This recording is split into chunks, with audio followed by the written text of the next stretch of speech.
ಕರಾವಳಿ ಜಿಲ್ಲೆಗೆ ಅದರದೊಂದು ಇತಿಹಾಸ ಇದೆ, ಅದೇ ಒಂದು ಪರಂಪರೆ ಇದೆ, ಸಂಸ್ಕೃತಿ ಇದೆ. ನಾವಿವತ್ತು ಶೈಕ್ಷಣಿಕ ಕ್ಷೇತ್ರದಲ್ಲಿ, ಆರೋಗ್ಯ ಕ್ಷೇತ್ರದಲ್ಲಿ, ಪ್ರವಾಸೋದ್ಯಮ ಕ್ಷೇತ್ರದಲ್ಲಿ, ಧಾರ್ಮಿಕತೆ ಪವಿತ್ರ ಯಾತ್ರಾ ಕೇಂದ್ರಗಳಲ್ಲಿ ಬಹುಶಃ ನಾವಿವತ್ತು ಸರ್ವರಿಗೂ ಕೂಡ ಇವತ್ತು ಮಂಗಳೂರು ಕಡೆ ಬರಬೇಕೆಂಬ ಆ ಒಂದು ದೊಡ್ಡ ಮಟ್ಟದ ಪ್ರೇರಣೆ ಕೊಡುವಂಥ ಒಂದು ಪ್ರದೇಶವಾಗಿದೆ. ಇಂಡಸ್ಟ್ರಿಯಲಿಸ್ಟ್ ಮತ್ತು ಈ ರಾಜ್ಯಕ್ಕೆ ಕೊಡುವಂಥ ಕೊಡುಗೆಯಲ್ಲಿ ಬೆಂಗಳೂರು ನಂತರ ಮಂಗಳೂರು ಇವತ್ತು ಪ್ರಮುಖವಾದ ಒಂದು ಮತ್ತು ಹೆಸರಾದ ಮತ್ತು ಅಭಿವೃದ್ಧಿ ಅಂತ ಜಿಲ್ಲೆ ಆಗಿದೆ. ಆದ ಕಾರಣ ನಮ್ಮ ಜಿಲ್ಲೆಯನ್ನು ನಾವು ಮುಂದೆ ತಗೊಂಡು ಹೋಗಲಿಕ್ಕೆ ಎಲ್ಲ ಊರಿನ ಸರ್ವ ಜನರು ಕೂಡ ತಮ್ಮ ಸಹಕಾರ ಕೊಡಬೇಕು. ನಮ್ಮ ಜಿಲ್ಲೆಯನ್ನು ಹಿಂದಕ್ಕೆ ತಗೊಂಡು ಹೋಗುವಂಥ ಯಾವುದೇ ಅವಕಾಶವನ್ನು ಯಾವುದೇ ನಾಗರಿಕ ಸಮಾಜ, ಕರಾವಳಿ ಪ್ರದೇಶದ ಸರ್ವ ಧರ್ಮದ ಜನರು, ಎಲ್ಲ ಸಂಘ ಸಂಸ್ಥೆಗಳು ಇವತ್ತು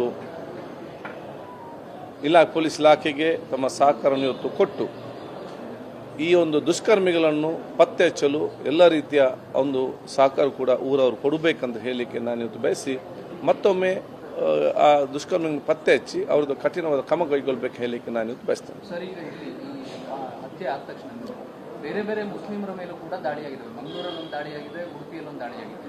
ಅಂದರೆ ಇದು ಮೇಲ್ನೋಟಕ್ಕೆ ನೀವು ಅಥವಾ ಸರ್ಕಾರ, ಪೊಲೀಸ್ ಇಲಾಖೆ ಇದು ವೈಯಕ್ತಿಕ ಅಂತ ಹೇಳ್ತಾರೆ. ತಳಮಟ್ಟದಲ್ಲಿ ಇದು ಧರ್ಮಾಧಾರಿತವಾಗಿ ಹಬ್ಬುತ್ತಾ ಇದೆ. ಇದನ್ನು ಕಂಟ್ರೋಲ್ ಮಾಡುವಲ್ಲಿ ರಾಜ್ಯ ಸರ್ಕಾರ ಫೇಲ್ ಆಗ್ತಾ ಇದೆಯಾ? ನೋಡಿ, ಇವತ್ತು ಈ ರೀತಿಯ ಕೃತ್ಯಗಳು ಸಮಾಜದಲ್ಲಿ ಬಹಿರಂಗವಾದ ಆದಾಗ ಇಂಥ ಕೆಲವೊಂದು ಭಾವನೆಗಳು ಕೆಲವೊಂದು ಯುವಕರಿಗೆ, ಜನರಿಗೆ ಬರೋ ಸ್ವಾಭಾವಿಕ. ಅದನ್ನೆಲ್ಲ ನಿಭಾಯಿಸುವಂಥ ಕೆಲಸ ಇವತ್ತು ಪೊಲೀಸ್ ಇಲಾಖೆ ಮತ್ತು ಊರವರು ಮಾಡಬೇಕು.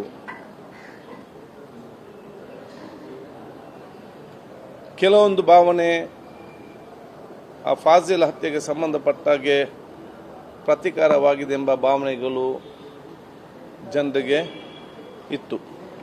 ಅದು ಫಾಜಿಲ್ನ ಕುಟುಂಬಸ್ಥರೇ, ಅವನ ತಂದೆ ಮತ್ತು ಅವನ ತಮ್ಮಂದಿರು ತಕ್ಷಣ ಫೋನ್ ಮಾಡಿ ನಮಗೆ ಮತ್ತು ಈ ಕೃತ್ಯಕ್ಕೆ ಯಾವುದೇ ಸಂಬಂಧವೇ ಇಲ್ಲ, ನಾವಂತ ಪ್ರತೀಕಾರ ಮಾಡುವಂಥ ಆಲೋಚನೆ ನಾವು ಮಾಡಲೂ ಇಲ್ಲ, ನಾವೆಲ್ಲರೂ ಕೂಡ ಅವತ್ತೇ ದೇವರಿಗೆ ಅದನ್ನು ನಾವು ಬಿಟ್ಟಿದ್ದೇವೆ. ಯಾವುದೇ ಸಂದರ್ಭದಲ್ಲಿ ನಮ್ಮ ಯಾವುದೇ ಸಹಕಾರ ಪೊಲೀಸ್ ಇಲಾಖೆ ಬೇಕಾದಲ್ಲಿ ನಾವು ನಮ್ಮ ಮನೆಯಲ್ಲೇ ಇರ್ತೇವೆ. ಯಾವುದೇ ಸಂದರ್ಭದಲ್ಲಿ ಕೂಡ ನಮ್ಮ ಸಹಕಾರವನ್ನು ಪೊಲೀಸ್ ಇಲಾಖೆ ತಗೊಳ್ಬೇಕು.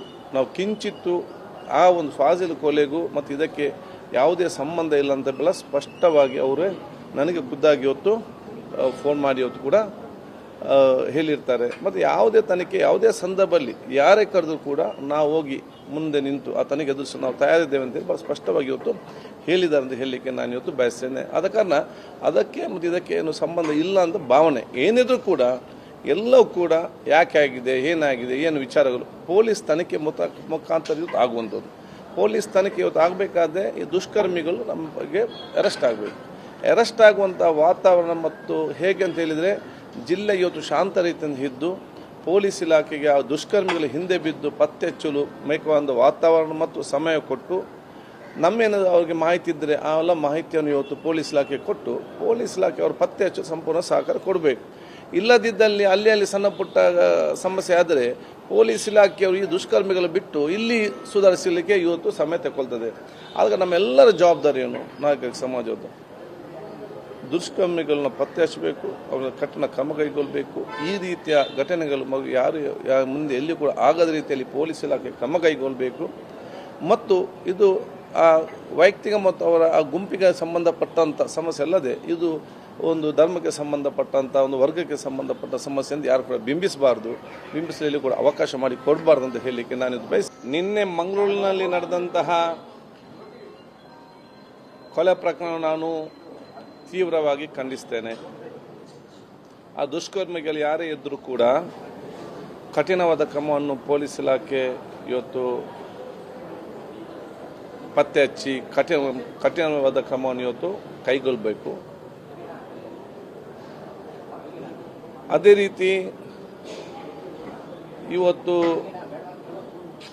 ಸಮಾಜದಲ್ಲಿ ಶಾಂತಿ ಸುವ್ಯವಸ್ಥೆಯನ್ನು, ಕಾನೂನು ಸುವ್ಯವಸ್ಥೆಯನ್ನು ಕಾಪಾಡಲು ಕೂಡ ಇವತ್ತು ಪೊಲೀಸ್ ಇಲಾಖೆ ಸೂಕ್ತವಾದ ಕ್ರಮ ಕೈಗೊಳ್ಳಬೇಕೆಂದು ನಾನು ಈಗಾಗಲೇ ಸೂಚಿಸ್ತೇನೆ.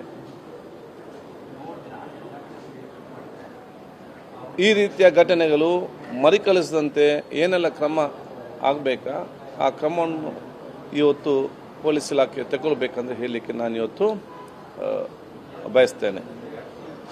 ಇದು ಯಾವುದೇ ಒಂದು ಧರ್ಮದ ಮಟ್ಟದಲ್ಲಿ ಆಗುವಂಥ ವಿಚಾರ ಅಲ್ಲ. ಇದೆಲ್ಲವೂ ಕೂಡ ವೈಯಕ್ತಿಕವಾದಂತಹ ಆ ಒಂದು ದ್ವೇಷ ಮತ್ತು ವೈಯಕ್ತಿಕವಾದಂಥ ವಿಚಾರ ಇವತ್ತು ಆಗಿರುವಂಥದ್ದು. ಆದ ಕಾರಣ ಯಾಕಂತ ಹೇಳಿದರೆ ಕೊಲ್ಲಲ್ಪಟ್ಟಂತಹ ಸುಹಾಸ್ ಶೆಟ್ಟಿ ಇವತ್ತು ಈ ಹಿಂದೆ ಕೀರ್ತಿ ಮರ್ಡರ್ ಕೇಸಲ್ಲಿ ಪ್ರಮುಖ ಆರೋಪಿ, ಫಾಜಿಲ್ ಮರ್ಡರ್ ಕೇಸಲ್ಲಿ ಪ್ರಮುಖ ಆರೋಪಿ ಸಹಿತ 4-5 ಬೇರೆ ಕ್ರಿಮಿನಲ್ ಆಕ್ಟಿವಿಟಿ ಕೇಸ್ ಕೂಡ ಇವತ್ತು ಇದೆ. ಇನ್ನು ಈ ಬಂದು ಹಲ್ಲೆ ಮಾಡಿದವರು ಇವರೆಷ್ಟು ಕೇಸ್ನಲ್ಲಿ ಇರುವಂಥದ್ದು, ಇವರ ಬ್ಯಾಕ್ಗ್ರೌಂಡ್ ಏನಂತೇಳಿ ಪತ್ತೆ ಹಚ್ಚಿ ತನಿಖೆ ಮಾಡುವಂಥ ಗೊತ್ತಾಗ್ತದೆ. ಆದ ಕಾರಣ ಇದು ಆ ಒಂದು ವೈಯಕ್ತಿಕವಾದ ಮತ್ತು ಅವರ ಗುಂಪುಗಳ ಮಧ್ಯೆ ಇವತ್ತು ಗಲಾಟೆ ಅಲ್ಲದೆ ಯಾವುದೇ ಒಂದು ಧರ್ಮದ ಮಧ್ಯೆ ಜಾತಿ ಮಧ್ಯೆ ಒಂದು ಗಲಾಟೆ ಅಲ್ಲ. ಇದನ್ನು ಆಗಲಿಕ್ಕೆ ನಾವು ಯಾರು ಕೂಡ ಇವತ್ತು ಈ ನಾಗರಿಕ ಸಮಾಜ ಇದಕ್ಕೆ ಯಾರು ಕೂಡ ಅವಕಾಶ ಮಾಡಿ ಕೊಡಬಾರ್ದು. ಹೆಚ್ಚಿನ ವಿಡಿಯೋಗಳಿಗೆ ಪ್ರತಿಧ್ವನಿ ಯೂಟ್ಯೂಬ್ ಚಾನೆಲ್ ಸಬ್ಸ್ಕ್ರೈಬ್ ಮಾಡಿ, ಬೆಲ್ ಐಕಾನ್ ಕ್ಲಿಕ್ ಮಾಡಿ.